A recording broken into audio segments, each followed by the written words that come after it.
नमस्कार, तुम्ही ऐकत आहात वेणुध्वनी 90.4 FM KLE कणसू. आजच्या विशेष कार्यक्रमामध्ये मनीषा तुमचं स्वागत करते. आज आहे ब्रेस्ट कॅन्सर अवेअरनेस डे आणि यानिमित्त ब्रेस्ट कॅन्सर आपल्याला कसा होतो आणि त्यावरती उपचार पद्धती काय आहे या संदर्भात आपण ऐकणार आहोत. आणि या विषयावरती मार्गदर्शन करण्यासाठी माझ्यासोबत आहेत डॉक्टर रोहन भिसे, जे केलीज कॅन्सर हॉस्पिटलमध्ये मेडिकल ऑन्कोलॉजिस्ट आणि हेमॅटो ऑन्कोलॉजिस्ट आहेत. सर, वेणुध्वनीच्या स्टुडिओमध्ये आपलं स्वागत आहे. थँक्यू. आज आपण ब्रेस्ट कॅन्सरबद्दल बोलणार आहोत. तर ब्रेस्ट कॅन्सर मुळात होतो कसा? ब्रेस्ट कॅन्सरसाठी भरपूर कारणं आहेत. ते आपली जीवनशैली, आता सगळ्यांची मुलं लेट होतात, कामात असतात, म्हणजे आम्ही काय म्हणतो त्यांना लेट चाइल्ड बर्थ. अच्छा, ठीक आहे. ब्रेस्ट फिडिंग न करणं. मग ब्रेस्ट कॅन्सर होण्याचं मेन कारण इस्ट्रोजन हा बायकांतला सगळ्यात महत्त्वाचा हार्मोन आहे. आणि आपण सतत इस्ट्रोजनचं एक्सपोजर जर एका बाईला दिलं तर त्याच्यामुळे ब्रेस्ट कॅन्सर होण्याची शक्यता जास्त होते. आता मी सांगितलं की लेट चाइल्ड बर्थ, मुलं लेट होणं. मग काय होतं, आता समजा कुणाला तरी 35-40 मूल झालं तर ते 35-40 वर्ष जेव्हापासून पाळी चालू होते तेव्हापासून कंटिन्युअस इस्ट्रोजनचा एक्सपोजर असतो त्या ब्रेस्टला आणि त्याच्यामुळे ब्रेस्ट कॅन्सर होण्याची शक्यता वाढते. ज्यांना मुलं नसतात, ठीक आहे, आता चाइल्ड बर्थ जेव्हा होतं, जेव्हा मुलाचा जन्म होतं तेव्हा जन्म झाल्यानंतर जे दूध पाजवतात मुलांना त्याच्यामुळे इस्ट्रोजन एक्सपोजर कमी होतं. ओव्युलेटरी सायकल्स नसतात, जे पिरियड्स असतात ते पिरियड्स येत नाहीत. त्याच्यामुळे सतत इस्ट्रोजनचे एक्सपोजर जे ब्रेस्टला होतं त्याला आम्ही मध्ये टेम्पररी गॅप देतो. मग आधीच्या काळात कसं सगळ्यांना 3-4 मुलं वगैरे असायची, मग आपल्या जीवनातले एक 7-8 वर्ष 10 वर्ष त्याच्यातच जायची. बरोबर. मग हा एक कारण ब्रेस्ट कॅन्सर सध्याचा वाढण्याचं कारण असू शकतं. दुसरी गोष्ट, आम्ही हे ओरल कॉन्ट्रासेप्टिव्ह पिल्स म्हणतो.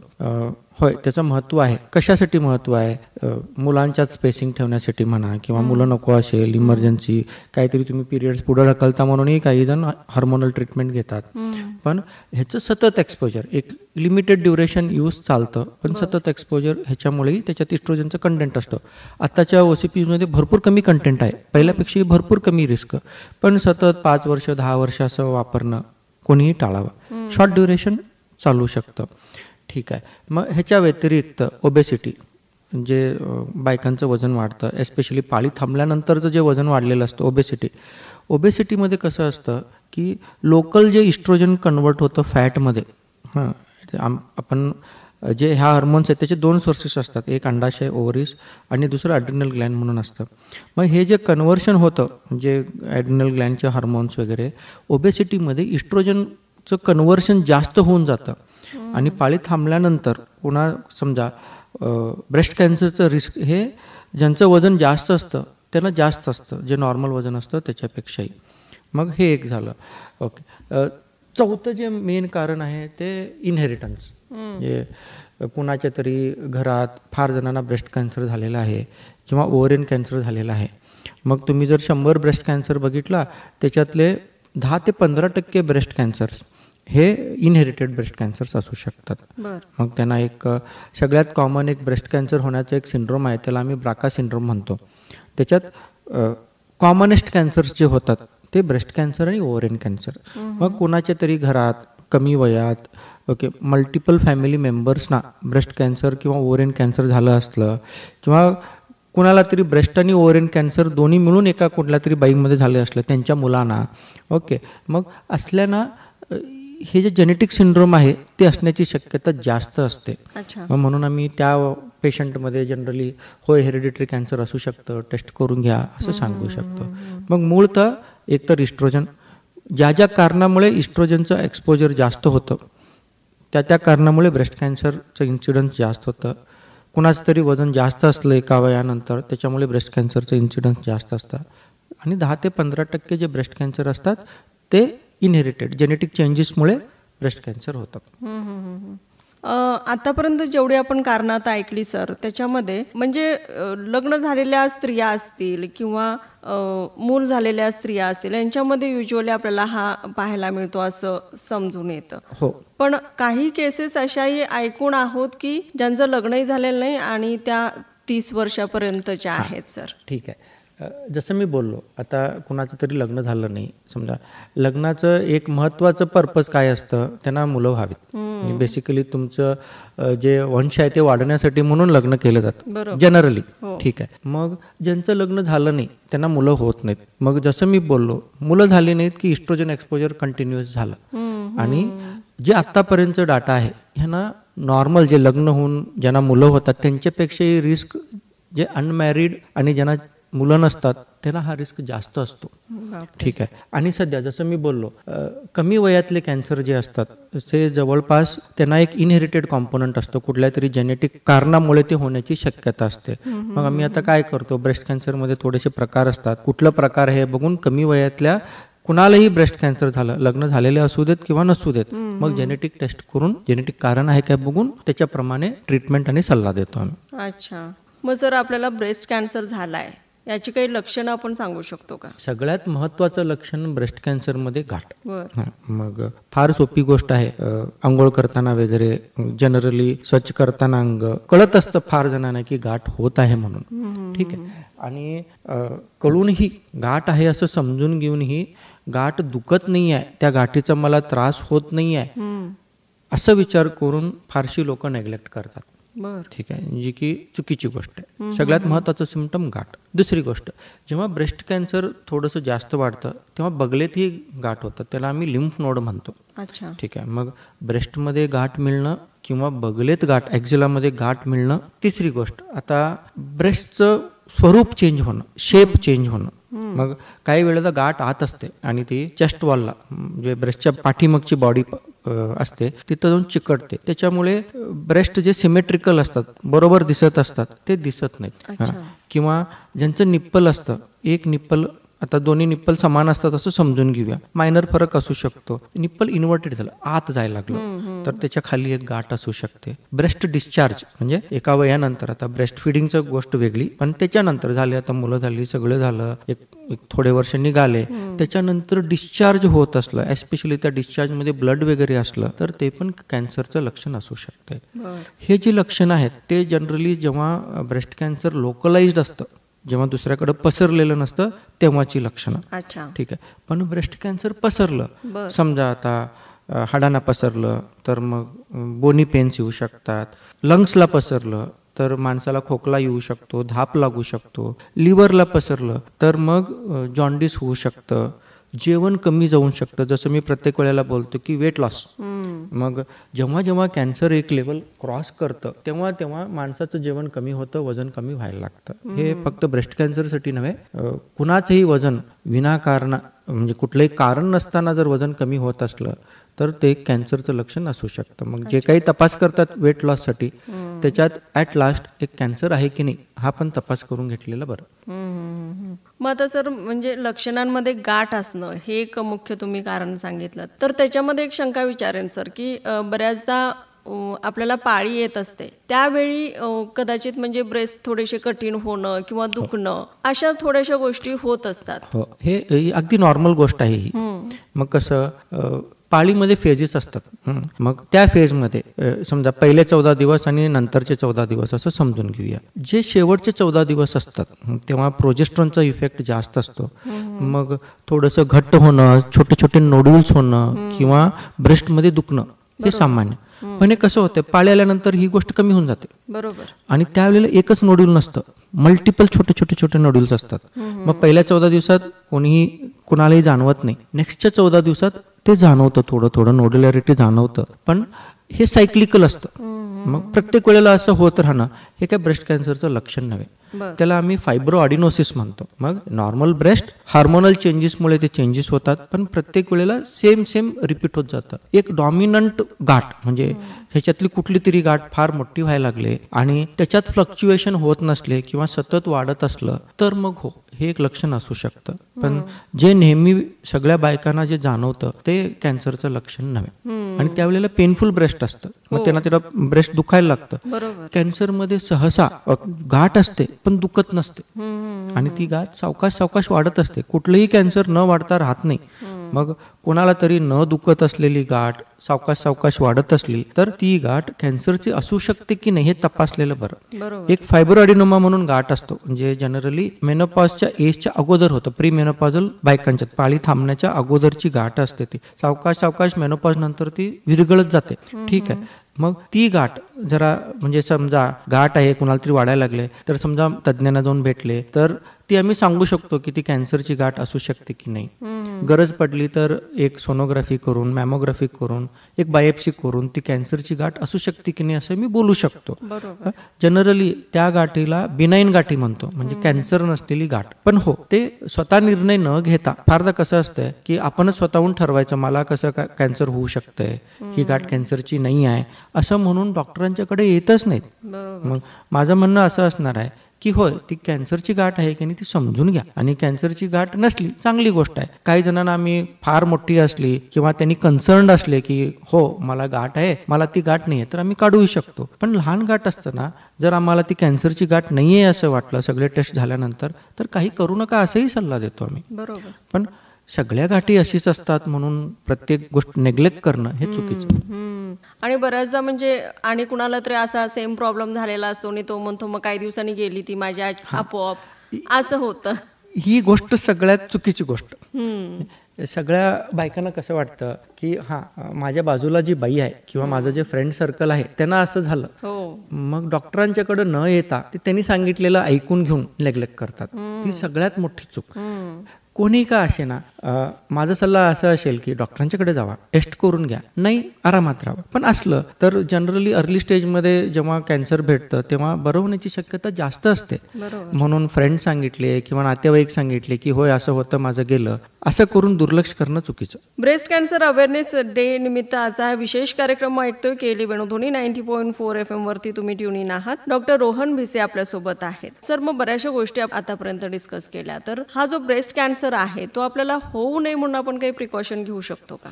सो प्रिकॉशन म्हणजे त्याला स्क्रीनिंग म्हणतो आम्ही. स्क्रीनिंग म्हणजे काय, कुणाला गाठ सापडत नसते, काही त्रास नसताना टेस्ट करून बघणं की मला कॅन्सर आहे की नाही. ब्रेस्ट कॅन्सर हा सगळ्यात कॉमन कॅन्सर आता ॲटलिस्ट बायकांच्यात, ओके, इंडियामध्ये, पूर्ण इंडियामध्ये. जगातलाही सगळ्यात कॉमन कॅन्सर, बायकांच्यात होणारा कॅन्सर ब्रेस्ट कॅन्सर. मग भरपूर देशात स्क्रीनिंग हे नॅशनल प्रोग्राम असं केलं जातं. मग काय करतो मी स्क्रीनिंगमध्ये, ज्यांना कुठलाही त्रास नाही आहे, 40 वर्षानंतर, काही देशांच्यात 50 वर्षानंतर, मग मॅमोग्राफी म्हणून टेस्ट करतो. मॅमोग्राफी म्हणजे काय करतात, एक एक्सरे असतं, त्या एक्सरेनी एक पद्धत असते मॅमोग्राफी करायची, आणि त्याच्यासोबत ब्रेस्टची सोनोग्राफी पण केली जाते, दोन्ही ब्रेस्टची. काय करायचा प्रयत्न करतो, त्याच्यात कुठलं तरी कॅन्सरचे लक्षणं दिसतात का हे बघण्याचा प्रयत्न करतो. मग वर्षातनं एकदा जनरली रिकमेंड केलं जातं किंवा 2 वर्षातनं एकदाही कुठल्या तरी रिकमेंडेशनप्रमाणे केलं जातं. पण हो, काय करायचा प्रयत्न आहे, गाठ सापडली, पेशंटला त्रास नसताना गाठ सापडली, अर्ली स्टेज कॅन्सर आहे आणि चुकून असलं तर क्युअर होण्याची शक्यता फार असते. ह्या हिशोबाने स्क्रीनिंग मॅमोग्राफी केलं जातं. दुसरी गोष्ट, जेव्हा फॅमिली हिस्ट्री आहे, घरात भरपूर जणांना कॅन्सर आहे, तर स्क्रीनिंगची पद्धत वेगळी असू शकते. जसं मी सांगितलं किंवा 40 वर्षानंतर किंवा 50 वर्षानंतर, ते ॲज अ रूल नसतं. ज्यांना फॅमिली हिस्ट्री आहे त्यांना आम्ही स्क्रीनिंग प्रोसिजर्स लवकर चालू करू शकतो. दुसरी गोष्ट, काहीतरी जेनेटिक सिंड्रोम निघाला तर मग त्यांची फॅमिली झाली, समजा आता समजूया कुणाला तरी एक ब्राका म्हणून सिंड्रोम आहे आणि त्याच्यात ब्रेस्ट कॅन्सर आणि ओव्हरियन कॅन्सर होण्याची शक्यता फार असते. आता समजा त्या बाईचं लग्न झालं आणि तिला जेवढे मुलं पाहिजे असतात तेवढी मुलं झाली, ब्रेस्ट फिडिंग झालं, तर आम्ही कॅन्सर होईपर्यंत थांबा असं म्हणत नाही. मग त्यांना एक प्रोफिलॅक्टिक सर्जरी करा म्हणून सांगतो. मग प्रोफिलॅक्टिकली पुढे कॅन्सर होऊ नये म्हणून, का त्यांच्यात फार जास्त चान्स असतं कॅन्सर होण्याचं, म्हणून ब्रेस्ट काढा असं सांगतो आम्ही. तसंच कुणाला तरी ब्रेस्ट काढू नये असं वाटत असलं तर मग ओव्हरीज काढा म्हणून सांगतो. ओव्हरी काढलं तर इस्ट्रोजन एक्सपोजर कमी झालं, ते काढा असं सांगतो.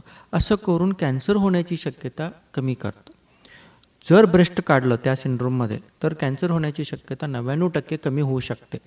ठीक आहे. पण हो, पुढे येऊन टेस्ट करण्याची तयारी दाखवायला पाहिजे. टेस्ट करणं एवढंच नसतं. टेस्ट केल्यानंतर समजा पॉझिटिव्ह टेस्ट येत असेल तर त्याची मला कल्पना द्यायची असते की हां, तुमचं टेस्ट पॉझिटिव्ह आलं आणि हो, फक्त तुमचं टेस्ट करू नये, तुमच्या घरातल्या ना, आता समजा एकटे कुणाची तरी आई आहे, त्या फॅमिली ट्रीमध्ये त्यांच्या फॅमिलीमध्ये कॅन्सर आहे काय, त्यांच्या बहिणींच्या फॅमिलीमध्ये कॅन्सर आहे काय. आता ज्या बाईचं आम्ही टेस्ट केलं आहे, समजा त्यांना कोणीतरी मुलं आहेत, त्यांचा टेस्ट आहे काय, ह्याला जेनेटिक काउन्सिलिंग म्हणतात. मग टेस्ट करण्या अगोदर टेस्ट पॉझिटिव्ह आलं तर त्याचे रॅमिफिकेशन्स काय असतात हे त्यांना समजून मग नंतर टेस्ट करायचं असतं. रॅन्डमली टेस्ट करायचं नसतं का. थोडीशी सायकोलॉजिकल इश्यूज होण्याची शक्यता असते. हो, मला झालं, माझ्या मुलांच्यात होऊ शकतं, माझ्या आईला होऊ शकतं, माझ्या बहिणींना होऊ शकतं. म्हणून काउन्सिलिंग शिवाय जेनेटिक टेस्ट जनरली आम्ही सजेस्ट करत नाही. हो, करायचं असलं, आम्हाला जर वाटलं कोणाच्या मध्ये तरी जेनेटिक टेस्ट करायचं असलं, त्यांना हो असं असं टेस्ट असतं आणि पॉझिटिव्ह आलं तर पुढच्या ह्या गोष्टी असू शकतात हे तुम्ही समजून घ्या. त्यांना जरा वेळ देतो आम्ही अंडरस्टँड करायला की असं असं असू शकतं, मग टेस्ट करतो. पण हे होऊ नये म्हणून आपण अशी काही काळजी घेऊ शकतो का? 3-4 गोष्टी आहेत. जसं मी बोललो की जे ओरल कॉन्ट्रासेप्टिव्ह पिल्स आहेत ते गरजेला जेवढं टाईम वापरायचं तेवढंच वापरायचं. उगाच तसंच वापरणं चुकीचं. आणि गायनेकोलॉजिस्टच्या सल्ल्याप्रमाणे वापरायचं. स्वतःहून त्याचा निर्णय घेऊ नये. जेवढं होईल तेवढं शॉर्ट ड्युरेशनसाठी वापरायचं. दुसरी गोष्ट मी बोललो की ओबेसिटी, मग आपलं वजन. आता कॅन्सर हा लाईफस्टाईल डिसीज, जसं BP, साखर लाईफस्टाईल डिसीज आहे, हार्टचं डिसीज लाईफस्टाईल आहे, तसं कॅन्सरही हा एक लाईफस्टाईल डिसीज. मग बरोबर वजन मेंटेन करणं, काय खाता नाही खाता ह्याच्याकडं लक्ष देणं, एस्पेशली जास्त तेल, जास्त फॅटी फूड हे अवॉइड करणं ज्याच्यामुळे वजन वाढू शकतं. एक्सरसाइज हे पण भरपूर महत्त्वाचं. कॅन्सर होऊ नये ह्याच्यासाठीही महत्त्वाचं. कॅन्सर झाल्यानंतर त्याचे रिझल्ट्स चांगले असू देत ह्याच्यासाठी भरपूर महत्त्वाचं एक्सरसाइज. एक बॅलन्स डाएट असणं, खाण्यात फळं असणं, भाज्या असणं हे भरपूर महत्त्वाचं. मग आमच्याकडं ओबेसिटी प्रिव्हेंट करणं हे आमच्या हातात असतं. समजा एक 10% त्याला जेनेटिक हे असू शकतं, पण वजन आमच्या हातात असतं, एक्सरसाइज करणं आमच्या हातात असतं, खाणं पिणं आमच्या हातात असतं. जे आमच्या हातात आहे ते आपण नीट मॅनेज करू शकतो. बरोबर. म्हणजे ह्या महत्त्वाच्या गोष्टी आहेत, त्याच्यावर आपण लक्ष दिलं पाहिजे जेणेकरून आपण ह्याच्यापासून लांब राहू. सर, मग ह्याच्यावरती आपण ट्रीटमेंट काय आहे केली कॅन्सर हॉस्पिटलमध्ये आपल्याकडं? आता कॅन्सरसाठी 3 महत्त्वाचे ट्रीटमेंट. एक सर्जरी, दुसरं किमोथेरपी, हार्मोन ट्रीटमेंट आणि रेडिएशन. ओके. आता ब्रेस्ट कॅन्सरमध्ये सर्जरीमध्ये भरपूर चेंजेस झालेले आहेत. मग आधी कसं गाठ मोठी असली की ब्रेस्ट काढायला लागायचं पूर्ण, छोट्या गाठीलाही पूर्ण ब्रेस्ट काढत होते. मग आता सर्जरी कशी बदलली आहे, तुम्ही ब्रेस्ट कन्झर्वेशन सर्जरी म्हणून करू शकता. फक्त गाठ काढायचं आणि नंतर बगलेतले लिम्फ नोड काढायचं. पण जेव्हा जेव्हा आम्ही ब्रेस्ट कन्झर्वेशन सर्जरी करतो तेव्हा तेव्हा सर्जरी नंतर समजा किमोथेरपीची गरज असली, किमोथेरपी नंतर रेडिएशन द्यावंच लागतं. हे ब्रेस्ट कन्झर्वेशन सर्जरी ब्रेस्टची गाठ जेव्हा छोटीशी असते तेव्हा फिजिबल असते, आणि जेव्हा मोठी असते काही वेळेला आपल्याला वाटलं की ब्रेस्ट कन्झर्वेशन सर्जरी मी किमोथेरपी नंतर करू शकतो, तर किमोथेरपी देऊन सर्जरी करून ब्रेस्ट कन्झर्वेशन करायचा प्रयत्न करू शकतो. दुसरी गोष्ट, आता बगलेतले लिम्फ नोड काढतात. मग काही जणांचे हात सुजतात, त्याला लिम्फेडिमा म्हणून म्हणतो आम्ही. मग ते हात सुजू नये म्हणूनही आता एक सेंटिनल लिम्फ नोड डिसेक्शन म्हणून करतात. मग काय करतात, सर्जरीच्या वेळेला तिथे एक कुठलं तरी डाई सोडतात आणि नंतर ते डाई कुठल्या लिम्फ नोडला पसरले ते लिम्फ नोड्स काढून बघतात, त्याच्यात कॅन्सर आहे की नाही बघतात. आणि कॅन्सर असलं तर पूर्ण तिथले लिम्फ नोड्स काढतात. कॅन्सर नसलं तर लिम्फ नोड डिसेक्शन अवॉइड करू देत, जेणेकरून त्यांना पुढे हात सुजू नये. ह्या हिशोबानेही सर्जरीमध्ये फरक पडलाय. ठीक आहे. दुसरं, आता सर्जरी नंतर आता किमोथेरपीमध्ये भरपूर फरक आहेत. मग ब्रेस्ट कॅन्सरमध्ये सर्जरी अगोदर करायचं का किमोथेरपी अगोदर करायचं, ओके, हे पण ब्रेस्टचं साईज किती आहे, जी गाठीची साईज किती आहे. दुसरी गोष्ट, त्या बाईला ब्रेस्ट कन्झर्वेशन सर्जरी करायचं आहे की नाही, ते सगळ्यांना ऑफर केलेलं असतं. पण ते इन द एंड ज्यांची सर्जरी व्हायची असते त्यांना निर्णय करून घ्यावं लागतं की त्यांना ब्रेस्ट वाचवायचं आहे की नाही. तिसरी गोष्ट, एक बायोप्सी नंतर आम्ही एक ERPR HER2 म्हणून टेस्ट करतो. मग ERPR HER2 कशासाठी करतो आम्ही, एक तर त्याच्याप्रमाणे कॅन्सर वाईट आहे काय चांगला आहे हे कळतं. साधारण ERPR म्हणजे oestrogen receptor, progesterone receptor. Okay, so ह्याला हार्मोन रिसेप्टर असं समजून घेऊया आपण. सो हार्मोन रिसेप्टर पॉझिटिव्ह असलं आणि HER2 निगेटिव्ह असलं तर हा ब्रेस्ट कॅन्सरमधला एक चांगला कॅन्सर. मग समजा तो छोटा कॅन्सर असला आणि बगलेत गाठ नसले तर आम्ही डायरेक्ट सर्जरी करा म्हणून सांगतो. कुणाचं तरी breast cancer HER2 taste positive निघाला कोणाचा तरी, त्याला HER2 पॉझिटिव्ह ब्रेस्ट कॅन्सर म्हणून सांगतो आम्ही. So HER2 positive breast cancer समजा कोणाच तरी 2 सेंटीमीटरच्या वरची गाठ असली तर सर्जरी अगोदर होत नाही. सर्जरीच्या अगोदर आम्ही किमोथेरपी आणि त्याच्यासोबत टार्गेटेड थेरपी म्हणून देतो. मग HER2 टार्गेटेड थेरपी म्हणतात त्याला. HER2 पॉझिटिव्ह असणं ब्रेस्ट कॅन्सरमधला एक खराब प्रकार, पण त्याला टार्गेटेड थेरपी असल्यामुळे त्या खराब प्रकाराचा आम्ही चांगला प्रकार असं करू शकतो. मग जनरली मग थोडे सायकल किमोथेरपी सोबत टार्गेटेड थेरपी देऊन मग सर्जरी केलं जातं. सर्जरीनंतर किती रिस्पॉन्स आलाय, पूर्णपणे गेलं होतं काय आजार, ओके, हे बघून घेऊन त्याच्यानंतरचं ट्रीटमेंट ठरतं. ज्यांचा आजार पूर्णपणे किमोथेरपी आणि टार्गेट थेरपीने जातं त्याला आम्ही चांगला आजार असं समजून घेतो. ज्यांचं काहीतरी उरतं त्यांचं ट्रीटमेंट बदललं जातं. आता तिसरं प्रकार, ह्याला ट्रिपल निगेटिव्ह ब्रेस्ट कॅन्सर म्हणतो. म्हणजे ज्यांचं ER, PR, HER2 तिन्ही नेगेटिव्ह असले, हा ट्रिपल निगेटिव्ह ब्रेस्ट कॅन्सर, हा ब्रेस्ट कॅन्सर मधला खराब प्रकार मानला जातो. मग ह्याच्यातही कोणाची तरी गाठ 1-2 सेंटीमीटरच्या वरची असली तर किमोथेरपी, आणि ज्यांना इम्युनोथेरपी घेऊ शकतात, ज्यांनी एस्पेशली त्यांचे बगलेतले लिम्फ नोड पॉझिटिव्ह असले तर मग त्यांना किमोथेरपी सोबत इम्युनोथेरपी दिली जाते. मग थोडेसे सायकल झाल्यानंतर सर्जरी केली जाते. HER2 पॉझिटिव्ह जसं ब्रेस्ट कॅन्सरमध्ये सर्जरीमध्ये रिस्पॉन्स बघतो तसं ट्रिपल निगेटिव्ह ब्रेस्ट कॅन्सरमध्येही रिस्पॉन्स बघणार. मग रिस्पॉन्स प्रमाणे आता समजा पूर्णपणे आजार गेलाय तर पुढे ट्रीटमेंट काय करायचं, पूर्णपणे आजार गेलेला नाही आहे, काहीतरी रेसिड्यू आहे तर ट्रीटमेंट बदललं जातं त्याच्यातही. मग हा सध्यातला फरक जे किमोथेरपीचा आहे किंवा टार्गेटेड थेरपी आहे. ज्यांना ER, PR पॉझिटिव्ह आहे त्यांचं किमोथेरपी सर्जरी झाल्यानंतर हार्मोन ट्रीटमेंट दिलं जातं. काही जणांना 10 वर्षापर्यंत आम्ही हार्मोनच्या गोळ्या देतो. हे जे हार्मोन असतात ते अँटी इस्ट्रोजन असतात, इस्ट्रोजनच्या अगेन्स्ट काम करणारे हार्मोन ट्रीटमेंट असतात. ज्यांचं साईज 5 सेंटीमीटरच्या वरचं आहे, ज्यांचं ब्रेस्ट कन्झर्वेशन, आम्ही ब्रेस्ट वाचवलेलं आहे, ज्यांचे लिम्फ नोड पॉझिटिव्ह आहेत त्यांना in addition to chemotherapy, hormone therapy, surgery त्यांना रेडिएशनही दिलं जातं. मग हा असा लांब टप्प्याचा ट्रीटमेंट ब्रेस्ट कॅन्सरचा असतो. बरोबर. जर आपल्याला एकदा कॅन्सर हा झालाय असं समजून आलं तर मग तो परत आपल्याला येण्याचे चान्सेस असतात का? असू शकते. का असू शकते? आता ज्याच्यामुळे एका ब्रेस्टला कॅन्सर झाला ते सेम रिस्क फॅक्टर्स दुसऱ्या ब्रेस्टलाही असतात. मग ज्यांना ब्रेस्ट कॅन्सर एका ब्रेस्टला झालेलं असतं त्यांना दुसऱ्या ब्रेस्टचाही रिस्क असतं. म्हणून सगळं ट्रीटमेंट झाल्यानंतर आम्ही एक फॉलोअप शेड्यूल फॉलो करतो. त्या फॉलोअप शेड्यूलमध्ये काय करतो आम्ही, ओके, ज्या भागाचं ऑपरेशन झालेलं असते ते चेक करून बघतो, बगलेत गाठी आहेत काय, मानेत गाठी आहेत काय, तसंच जे नॉर्मल ब्रेस्ट आहे तेही चेक करतो, तिथं काहीतरी गाठ आहे काय. त्याच्यासोबत त्या नॉर्मल ब्रेस्टची मॅमोग्राफी आणि ब्रेस्ट कन्झर्वेशन, ब्रेस्ट वाचवलं असलं तर सर्जरी झालेल्या ब्रेस्टचीही मॅमोग्राफी प्रत्येक वर्षी करत, चुकून कॅन्सर असलं तर लवकर कळू दे ह्या हिशोबाने फॉर लाईफ फॉलो करतो आम्ही त्यांना. म्हणजे या सगळ्या गोष्टी करणं खूप गरजेचं आहे. समजा सर की एखाद्या अनमॅरिड मुलगीला हा कॅन्सर झाला आणि त्याचं सगळं ट्रीटमेंट झालं तर नंतर ती म्हणजे आपलं रुटीन लाईफ व्यवस्थित जगू शकतात. आता ॲज अ रूल आम्ही काय फॉलो करतो, ट्रीटमेंट नंतर 5 वर्षापर्यंत कॅन्सर वापस आला नाही तर क्युअर असं जनरली मानतो. 100% नसतं पण मेजॉरिटी ऑफ द टाइम्स 5 वर्षानंतर बहुतेक कॅन्सर येत नसतात. एक गोष्ट. मग कुणाला तरी समजा 25 वर्षात कॅन्सर झालंय असं समजून घेऊया, अनमॅरिड आहे, ठीक आहे, आणि तिचे 5 वर्ष निघाले, तर आम्ही हो तुम्ही लग्न करा आणि पुढचं तुमचं जे काय आहे नॉर्मल माणसासारखं तुम्ही जगा असं सांगतो. अनमॅरिड लोकांच्यात काय अडचण येऊ शकते की जे किमोथेरपी आम्ही करतो त्याच्यामुळे ओव्हरियन फंक्शनवर थोडंसं परिणाम असतं. मग ज्यांना पॉसिबल आहे त्यांना ovarian tissue preservation, cryo preservation हे करायचं आम्ही चान्स देतो. कशासाठी?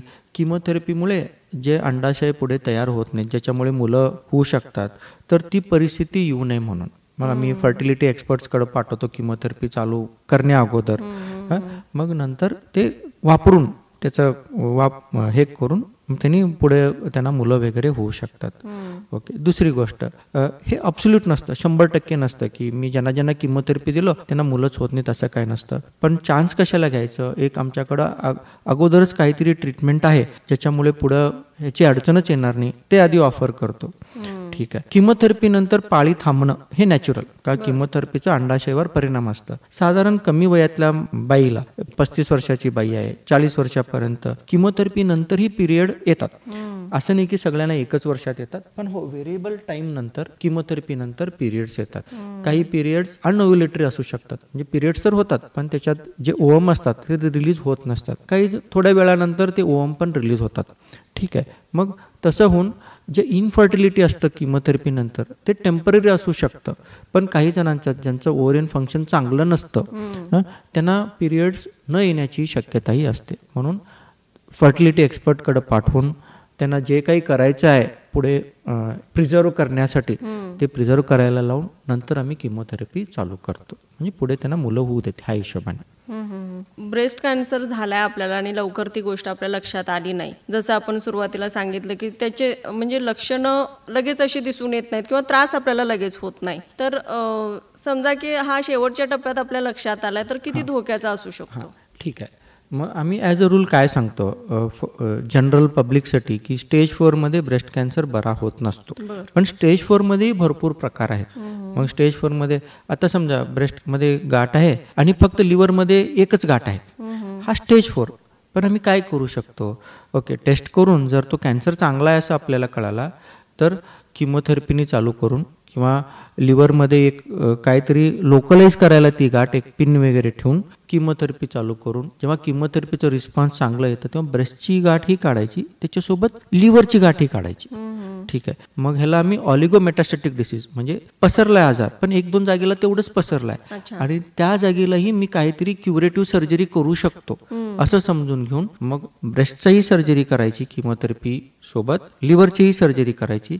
सर्जरी न करण्याच्या भागात म्हणजे समजा आता कुठंतरी आतल्या भागात आहे तर त्याला एक रेडिओ फ्रिक्वेन्सी अब्लेशन म्हणतात किंवा रेडिएशनचेही प्रकार आले त्याला SBRT म्हणतात. मग ब्रेस्टचं जसं रुटीन मॅनेजमेंट आहे तसं मॅनेज करून जिथं पसरलंय त्या जागेलाही सर्जरी किंवा RFA म्हणतात रेडिओ फ्रिक्वेन्सी अब्लेशन किंवा SBRT असं करून बरं करण्याचा आम्ही प्रयत्न करू शकतो. पण हो ज्यांना भरपूर जागेना पसरलेलं आहे मग ते क्युअर करणं पॉसिबल नसतं. मग क्युअर करणं पॉसिबल नाही आहे ह्याचा अर्थ ट्रीटमेंट घेऊ नये असं नव्हे. काही कॅन्सर जे मी मागाशी बोललो की HR पॉझिटिव्ह ERPR पॉझिटिव्ह असतात, HER2 निगेटिव्ह असतात, त्यांना आम्ही फक्त गोळ्या देऊन हार्मोनच्या गोळ्या देऊन किंवा हार्मोनच्या गोळीचं काम संपलं तर किमोथेरपी देऊन असं वेगवेगळं ट्रीटमेंट करून त्यांचंही आयुष्य वाढवू शकतो. HER2 पॉझिटिव्ह ब्रेस्ट कॅन्सर असतं जे पसरलेलं आहे, किमोथेरपी सोबत टार्गेटेड थेरपी देऊन त्यांचं आयुष्य वाढवू शकतो. ट्रिपल निगेटिव्ह ब्रेस्ट कॅन्सर हा जो वाईट प्रकार मानला जातो त्याच्यातही किमोथेरपी देऊन आयुष्य वाढवण्याचा प्रयत्न आम्ही करू शकतो. अच्छा, शेवटी सर KLE कॅन्सर हॉस्पिटलमध्ये आपल्याकडं कोणकोणत्या अशा आधुनिक टेक्नॉलॉजीचा वापर करून कॅन्सरवरती ट्रीटमेंट दिली जाते? जसं मी बोललो कॅन्सरसाठी 3 मुख्य ब्रँच किमोथेरपी, रेडिएशन, सर्जरी, तिन्हीमध्ये जे काही रिसेंट ॲडव्हान्सेस आहेत प्रत्येक गोष्ट कॅन्सर हॉस्पिटलमध्ये अवेलेबल आहे. तसंच इन ॲडिशन टू ह्या गोष्टी कॅन्सर कुठल्या स्टेजचा हे बघण्यासाठी CT स्कॅन असू दे, MRI असू दे, PET CT आमचं बंद झालेलं होतं पण ते 1-2 महिन्यात ते चालू होणार आहे. ह्याला डायग्नोस्टिक्स म्हणतात, ते डायग्नोस्टिक्स अवेलेबल आहेत. रेडिओ फ्रिक्वेन्सी अब्लेशन जसं मी बोललो त्याला एक इंटरव्हेन्शन रेडिओलॉजी म्हणून डिपार्टमेंट लागतं आहे, fully functioning intervention radiology department आहे. मग ते का कॅन्सरसाठी जे काही ट्रीटमेंट करायचं असतं जवळपास सगळे ट्रीटमेंट आम्हाला KLEमध्ये अवेलेबल आहेत.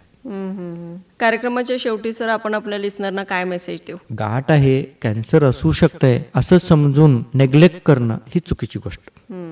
जेवढं लवकर होईल तेवढं डॉक्टरांना भेटायचं, ट्रीटमेंट केलं तर बरं होण्याची शक्यता भरपूर जास्त असते. जसं मी प्रत्येक वेळेला बोलतो की कॅन्सर हा लाईफस्टाईल डिसीज आहे. मग काय खायचं असतं काय खायचं नसतं त्याच्याकडे लक्ष द्यायचं. एक्सरसाइज महत्त्वाचा, प्रत्येक आजारासाठी महत्त्वाचा, म्हणून एक ॲक्टिव्ह हेल्दी लाईफस्टाईल असणं महत्त्वाचं. जेवणात फ्रूट्स सॅलड्स असणं महत्त्वाचं. ह्या सगळ्या गोष्टी, आणि ज्यांना आता हे बायकांना नव्हे पण पुरुषांना ठीक आहे, तंबाखू, सिगरेट आणि ड्रिंक्स चांगल्या गोष्टी नव्हेच आणि करू नये. ह्या सगळ्या गोष्टी असले आणि जसं मी बोलतो लाईफस्टाईल, मग लाईफस्टाईल तुम्ही असं ह्या गोष्टींनी मॉडिफाय केला तर ॲटलिस्ट जे आमच्या हातात आहे ज्याच्यामुळे कॅन्सर होण्याची शक्यता कमी होऊ शकते ते आम्ही केल्यासारखं. बरोबर. थँक्यू सो मच सर, या विषयावरती मार्गदर्शन करण्यासाठी तुम्ही आम्हाला वेळ दिला त्याबद्दल. थँक्यू. हा होता आजचा विशेष प्रोग्राम जो आपण केली वेणुध्वनी 90.4 FM वरती ऐकत होतो. डॉक्टर रोहन भिसे आपल्यासोबत होते. केली कॅन्सर हॉस्पिटलमध्ये ते मेडिकल ऑन्कोलॉजिस्ट आणि हेमॅटो ऑन्कोलॉजिस्ट आहेत. कसा होता आजचा कार्यक्रम जरूर कळवा. नंबर आहे 9019904904. मनीषा पुन्हा येईल एक नवीन कार्यक्रम घेऊन, पण तोपर्यंत तुम्ही ऐकत राहा वेणुध्वनी 90.4 FM KLE कनसू. नमस्कार.